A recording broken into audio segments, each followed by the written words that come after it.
Hello students, नमस्ते सभी को। और एक बहुत ही महत्वपूर्ण क्वेश्चंस की सीरीज़ जो है वो हम लोग सॉल्व करेंगे, जो कि आने वाली जो 4 और 5 को सीईटी के एग्ज़ाम होने वाले हैं उसके लिए बहुत ज़्यादा महत्वपूर्ण है। तो जैसा कि आपको पता है, सीईटी ग्रेजुएशन लेवल के एग्ज़ाम जो हैं वो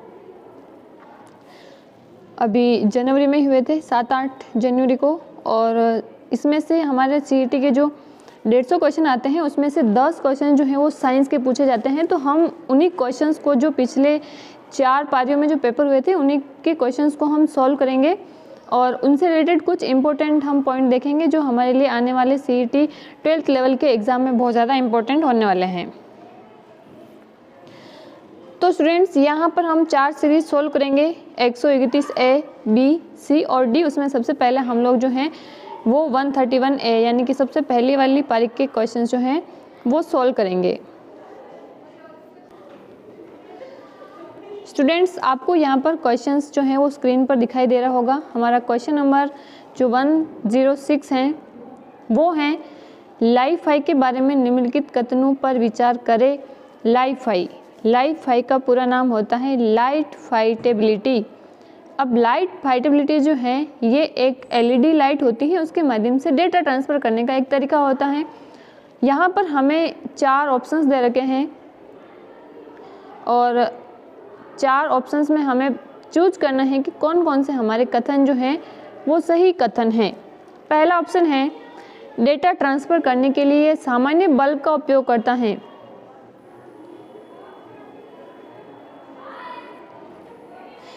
स्टूडेंट्स, मैं बता दूं कि जो हमारा लाइफ-फाई है ये सामान्य बल्ब का यूज़ नहीं करता है, एलईडी बल्ब का यूज़ करता है। तो पहला वाला ऑप्शन हमारा जो है वो क्या हो जाएगा, गलत हो जाएगा। फिर सेकंड है, यह तकनीक प्रकाश के दृश्यमान स्पेक्ट्रम का उपयोग करती है। यस, बिल्कुल सही है कि ये विजिबल स्पेक्ट्रम का यूज़ करती है। थर्ड है, लाइफ-फाई की गति वाईफाई है ना, वायरलेस फाइटेबिलिटी की तुलना में धीमी होती है। रॉन्ग है, लाइफ-फाई की स्पीड हालांकि कम रेंज में होती है, लेकिन ये जो है वाईफाई की तुलना में बहुत ही फास्ट होती हैं। तो ये हमारा क्या हो जाएगा, गलत हो जाएगा। फिर है, लाइफ-फाई वाईफाई से सस्ती तकनीक है। यस, बिल्कुल सही बात है कि लाइफ-फाई जो है वो वाईफाई की तुलना में सस्ती होती है। ये कम रेंज तक होती है, लेकिन स्पीड जो है वो वाईफाई की तुलना में सही होती है। तो यहाँ पर हमारे जो ऑप्शंस है वो सेकंड और फोर्थ ऑप्शन सही है। इस हिसाब से हमारा जो करेक्ट आंसर होगा वो क्या हो जाएगा, फोर्थ हो जाएगा।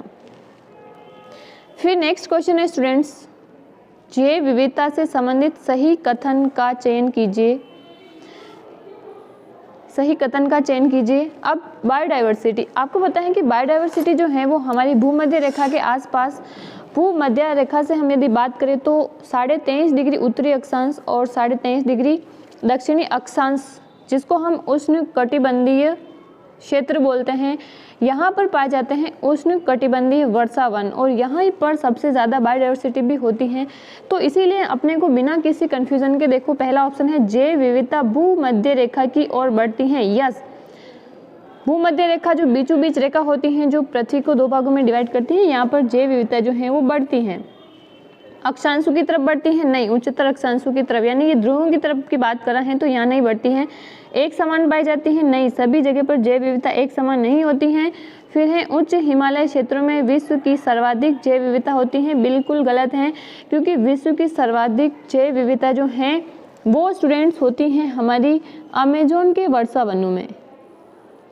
कहाँ पर होती हैं, अमेजोन वर्षावनों में ये पाई जाती हैं।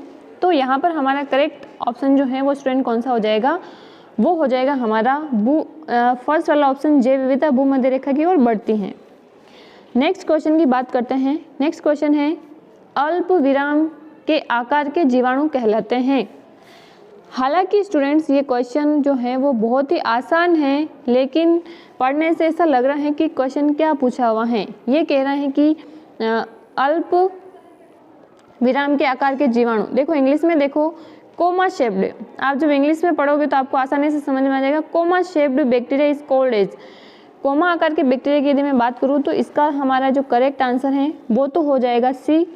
लेकिन मैं मेनली यदि मैं आपसे बात करूँ तो बैक्टीरिया जो हैं ये आकार के आधार पर ये 4 प्रकार के होते हैं।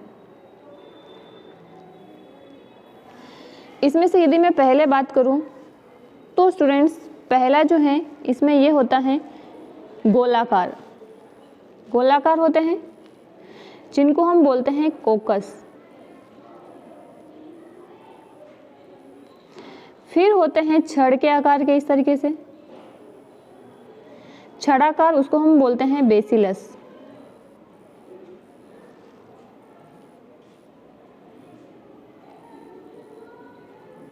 बेसिलस। तीसरे होते हैं सर्प के आकार के जिनको हम बोलते हैं सर्पिलाकार।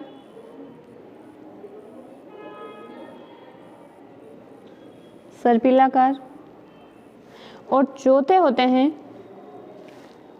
कोमा आकार के जिसको हम बोलते हैं विब्रियो। और यहाँ हमारे से यही क्वेश्चन पूछा हुआ है कि कोमा आकार के अल्प विराम के आकार के जीवाणु क्या कहलाते हैं, तो हमारा करेक्ट आंसर क्या हो जाएगा, ये हो जाएगा हमारा विब्रियो। तो हमारा जो इस क्वेश्चन का आंसर है वो हो जाएगा विब्रियो। फिर गाइस मैं नेक्स्ट बात करूं तो प्रतिरोध, इससे क्वेश्चन पूछा जाता है 9-10 की जो लेवल है, यानी कि हमारा जो 12th लेवल का जो CET होगा समान पात्रता परीक्षा, उसमें भी यहाँ से क्वेश्चन आने के चांसेस हैं। तो बहुत ही आसान जो है वो हमारे कंसेप्ट हैं यहाँ पर, तो देख लीजिए। सबसे पहले यदि मैं आपसे बात करूँ स्टूडेंट तो क्वेश्चन पढ़ लीजिए आराम से। क्वेश्चन है 2 शाखाओं वाले समानांतर परिपथ का प्रतिरोध 12 ओम है। प्रतिरोध का मात्रक है, देखो ना पीछे लिख रखा है ओम, तो आपसे ये भी पूछा जा सकता है कि प्रतिरोध का मात्रक क्या होता है, तो हमारे प्रतिरोध का मात्रक जो है वो ओम होता है।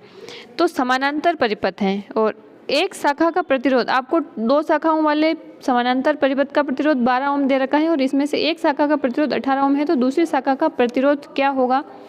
देखो 19109 क्वेश्चन जो है इसका करेक्ट आंसर जो है वो हमारा हो जाएगा बी। लेकिन ये कैसे हुआ, मैं इसकी यदि आपसे बात करूं तो देखिए यहाँ पर यदि मैं बात करूं प्रतिरोध को हम लिखते हैं R से, प्रतिरोध को हम लिखते हैं R से। ये 2 क्रम में जो है, पहला होता है श्रेणी क्रम। श्रेणी क्रम बहुत आसान है। श्रेणी क्रम में हमारा जो टोटल प्रतिरोध है R रिजल्टेंट का मान जो है वो हमें जितने भी प्रतिरोध दे रखा है बस हमें उनको जोड़ना होता है, R1 प्लस R2 प्लस इस तरीके से आगे हमारा चलता जाएगा। दूसरा होता है स्टूडेंट्स समानांतर क्रम। समानांतर क्रम में भी आसान ही होता है, बस थोड़ी सी कैलकुलेशन करने में दिक्कत आती है। सूत्र याद रखना है 1/R बराबर 1/R1 प्लस 1/R2, इस तरीके से आगे भी हैं। तो हम लोग R3 R4 इस तरीके से 1/ के अंदर लगाते जाएंगे। अब देखो हमारा क्वेश्चन है कि हमें यहाँ पर R का मान जो है वो कितना दे रखा है। यहाँ पर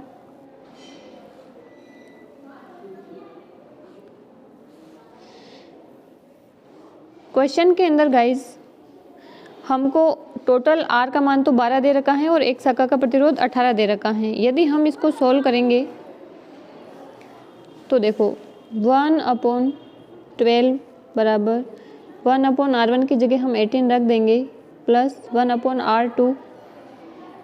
तो यहाँ पर हमारा जो ये R2 है इसका मान जो है वो निकल कर आएगा, वो आएगा निकल कर 36 ओम।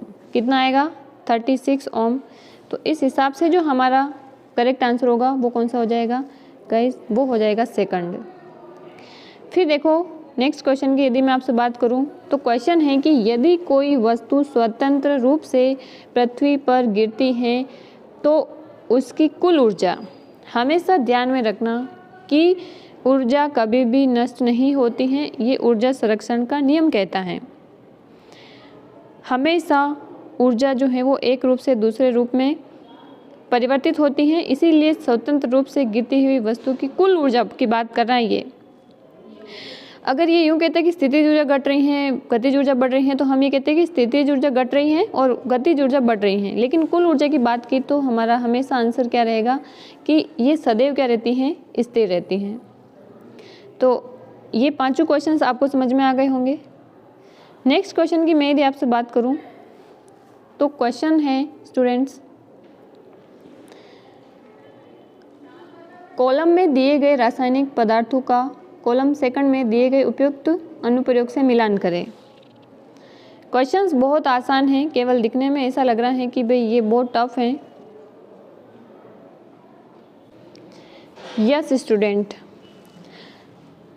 क्वेश्चन बहुत ही आसान है। देखो कॉलम ए में हमारे कुछ केमिकल्स के नाम दिए हुए हैं, bleaching powder, baking soda, washing soda, sodium chloride. अब इनके कॉलम सेकंड में इनके यूज़ दे रखे हैं, कांच बनाने में, H2Cl2 के उत्पादन में, विरंजनीकरण में, एंटासिड के रूप में। बहुत ही आसान है। यदि थोड़ा सा फॉर्मूला भी आपको यदि पता है यहाँ पर, तभी भी आप जो है वो इनके आंसर्स दे सकते हैं। तो देखिए bleaching powder, baking soda, washing soda, sodium chloride, इनके हम एक बार जो है वो फॉर्मूले लिख लेते हैं। तो सबसे पहले मैं बात करूं तो स्टूडेंट सबसे पहले हम बात करते हैं वॉशिंग सोडा की। वॉशिंग सोडा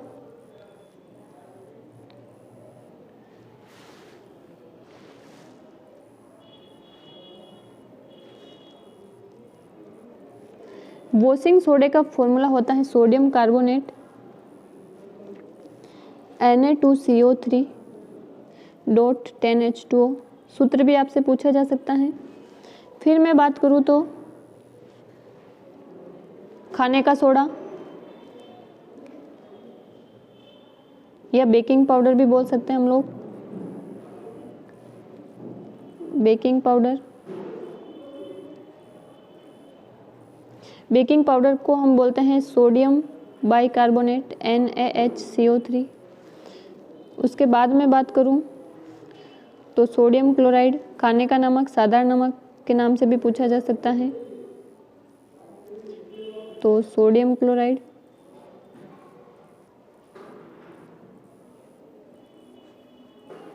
इसका सूत्र होता है NaCl।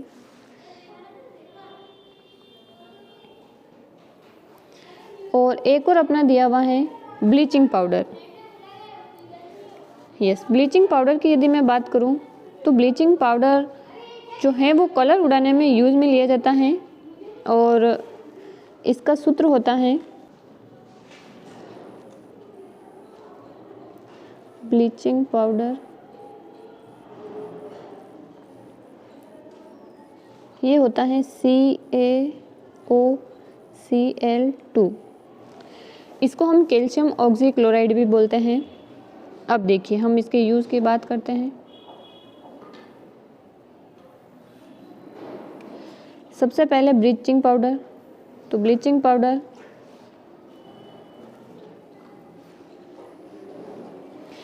पाउडर देखो ऑप्शन में देखोगे विरंजनीकरण में इसको डीकलराइजेशन बोलते हैं। तो हमारा जो ब्लीचिंग पाउडर है इसके लिए जो सही ऑप्शन है वो हो जाएगा हमारा थर्ड। बेकिंग सोडा का यूज हम लोग जो है वो वैसे तो खाने में करते हैं, इसको हम एंटासिड के रूप में भी यूज़ करते हैं। तो हमारा बी का हो जाएगा फोर्थ। वॉशिंग सोडा का यूज़ हम लोग जो है वो कांच बनाने में करते हैं, तो इसका हो जाएगा हमारा फर्स्ट। सोडियम क्लोराइड नाम से पता चल रहा है NaCl, तो इसका यूज हम H2Cl2 के उत्पादन में करते हैं, तो डी का हो जाएगा हमारा सेकंड। तो देख लीजिए 3, 4, 1, 2, इस हिसाब से हमारा जो ये क्वेश्चन है इसका आंसर जो हो जाएगा डी। तो गाइस ये क्वेश्चन इसलिए इम्पोर्टेंट है क्योंकि जैसे पहले इसमें यूज़ दिया हुआ है, होने वाले एग्जाम्स में आपसे इनके जो है वो रासायनिक सूत्र से भी क्वेश्चन पूछा जा सकता है। फिर नेक्स्ट क्वेश्चन पर बात करते हैं। निम्न पर विचार करें। ऑप्शंस दिए हुए हैं, पहला मीथेन, दूसरा नाइट्रस ऑक्साइड, तीसरा हेलोजन्स। अब ये आपको कह रहे हैं कि निम्न में से कौन समताप मंडलीय ओजोन के ह्रास के लिए उत्तरदायी है। ओजोन का यानी कि ओजोन का डिप्लेशन कौन से करेंगे इसमें, तो आपको पता है कि ओजोन को अपघटन करने में मीथेन का तो योगदान होता ही है, नाइट्रस ऑक्साइड का भी यूज़ होता है। इसके अलावा कुछ मात्रा में हेलोजन्स भी जो है वो इसका ओजोन अपघटन के लिए उत्तरदायी होती है, इसीलिए हमारा करेक्ट आंसर जो है वो हो जाएगा बी। इम्पोर्टेंट है, आपको याद रखना है कि ओजोन का अपघटन कौन कौन सी गैसें करती हैं। और वैसे आपको पता है ओजोन डिप्लेशन मेनली जो है वो हेलोजन्स जिसमें क्लोरीन जो है वो अपघटन का काम करती हैं। फिर नेक्स्ट क्वेश्चन है स्टूडेंट्स, OTEC का अर्थ है, आपको डायरेक्टली जो है वो इसका फुल फॉर्म याद रखना है, ओशन थर्मल एनर्जी कन्वर्जन। तो हमारा करेक्ट आंसर जो है वो हो जाएगा third, ocean thermal energy conservation, ocean thermal energy conservation. फिर नेक्स्ट क्वेश्चन है स्टूडेंट्स कि बच्चों में सबसे बड़ा होता है लेकिन यौवन की शुरुआत के साथ ये अंततः सिकुड़ जाता है और वसा द्वारा प्रतिस्थापित हो जाता है। आपको याद होगा हमेशा जब भी कोई टीचर पढ़ाता है हमारा अंतःस्रावी तंत्र, तब ये बताता है कि हमारी एक अंतःस्रावी ग्रंथि है जो प्रतिरक्षा का भी काम करती है और समय के साथ में इसका साइज जो है वो कम हो जाता है, अंततः ये सिकुड़ जाता है और वसा द्वारा प्रतिस्थापित हो जाता है। वो हमारी ग्रंथि होती है थाइमस ग्रंथि। तो हमारा करेक्ट आंसर हो जाएगा बी, थाइमस। अब देखो इसमें ऑप्शंस पहला दिया हुआ है पैराथायराइड ग्रंथि जो कि कैल्शियम आयनों को नियमित करने का कार्य करती है, हाइपोथैलेमस जिसको हम मास्टर ग्रंथि बोलते हैं, पिट्यूटरी ग्रंथि जिसको हम मास्टर ग्रंथि बोलते हैं। तो हमारा इस क्वेश्चन का जो करेक्ट आंसर है स्टूडेंट वो क्या हो जाएगा, वो हो जाएगा थाइमस ग्रंथि। फिर नेक्स्ट क्वेश्चन है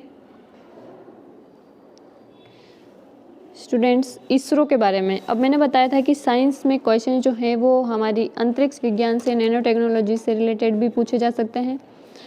अब इसमें 2 ऑप्शंस दिए हुए हैं, आपको सही कथन का चयन करना है। पहला कथन आपको दिया हुआ है, इसरो द्वारा पहले भारतीय उपग्रह का निर्माण किया गया और इसे 1975 में USA द्वारा प्रक्षेपित किया गया है। यस, बिल्कुल सही है कि भारतीय उपग्रह का सबसे पहले निर्माण जो है वो 1975 में किया गया था जिसका नाम आर्यभट्ट था। लेकिन ये USA द्वारा प्रक्षेपित नहीं किया गया था, ये USSR के द्वारा, रसिया के द्वारा प्रक्षेपित किया गया था। तो हमारा जो पहला ऑप्शन है स्टूडेंट्स वो क्या हो जाएगा, रॉन्ग हो जाएगा। दूसरा है एंट्रिक्स जो है ये इम्पोर्टेंट इकाई है। एंट्रिक्स कॉरपोरेशन इसरो की विपणन शाखा है, यस बिल्कुल। और थर्ड ऑप्शन है इसरो की मास्टर कंट्रोल फैसिलिटी जो हाल ही में इसकी सुविधा हासन गुजरात के अंदर शुरू की गई है। तो हमारा थर्ड वाला भी सही हो जाएगा, यानी हमारा सेकंड और थर्ड सही ऑप्शन है। ऐसा आपको कहाँ दिखाई दे रहा है, ऑप्शन बी में दिखाई दे रहा है। तो हमारा करेक्ट आंसर हो जाएगा बी। यहाँ पर हमने टोटल 10 क्वेश्चंस जो हैं उसका आंसर्स दे के हमने थोड़ा सा एक्सप्लेनेशन देखा। आई होप कि वीडियो आपको अच्छा लगा होगा। अगर वीडियो अच्छा लगा हो तो कमेंट बॉक्स में कमेंट करके ज़रूर बताएं। Thank you so much.